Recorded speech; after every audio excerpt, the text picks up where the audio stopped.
Radio talk show host Mark Levin, who says, boy, oh boy, just bring it on. Mark, what do you make of this pretty much unanimous Democratic rebuke?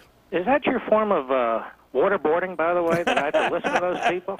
I mean, really, it's amazing. You'd think the guy was Lucifer, but all right, what do you think? First of all, this election is about saving the country. And I'm going to tell you something.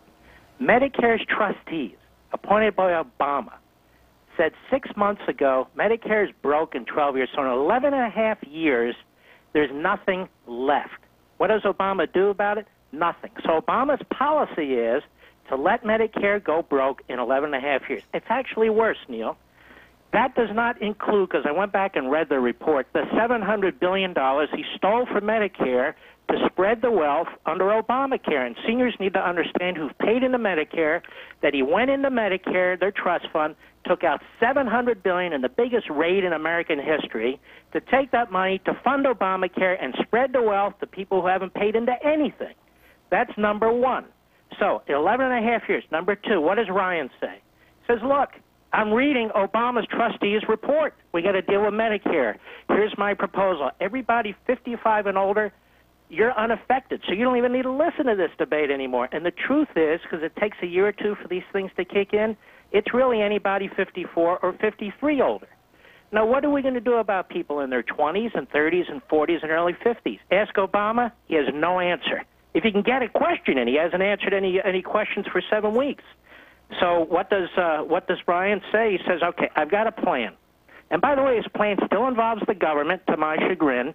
It's still fairly expensive, to my chagrin. It's still subsidized policies, to my chagrin.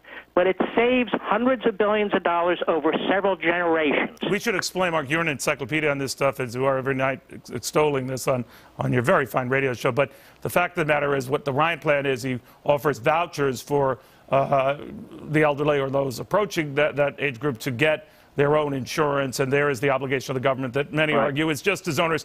It will obviously save a lot of money in the long term, but it will compromise our health care, Democrats say, in the short, medium, and longer term to boot. What do you say to that? I say taking $700 billion out of Medicare to pay for even this Rube Goldberg Obamacare is a complete disaster that will compromise health care. But do you think they're whatever they're saying, and we could see through some of the fallacies of these arguments just reading what the administrators of Medicare have written and reported and feared, that this is not worth the paper. Obama, and particularly this. I listen to you regularly, Mark. I know you've had your doubts, not only through the primary season, but serious questions about Mitt Romney throughout.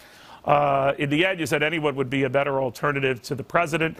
But obviously this pick in political terms was meant to persuade passionate conservatives like you to rally around the nominee. Your comments notwithstanding, do you think it has and it will? Well, yes. First of all, I rallied behind Romney because I want Obama defeated as soon as the primaries were over. Yeah, but it was damning praise. I mean, well, didn't you say, like, you'd vote for an orange can over?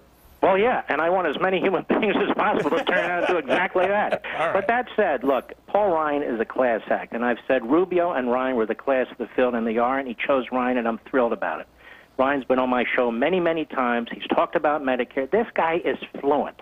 He's fluent in the ways of conservatism, constitutionalism, free market economics. He knows this budget better than Obama ever could. And I would suggest that the Romney campaign propose 10 debates between Ryan and Biden. And let's see how that goes. Wow, wow. Well, tonight I'm going to call Les Maurice into you and see what you think. But in the meantime, Mark, thank you very, very much. Mark Levin. God bless you, bud.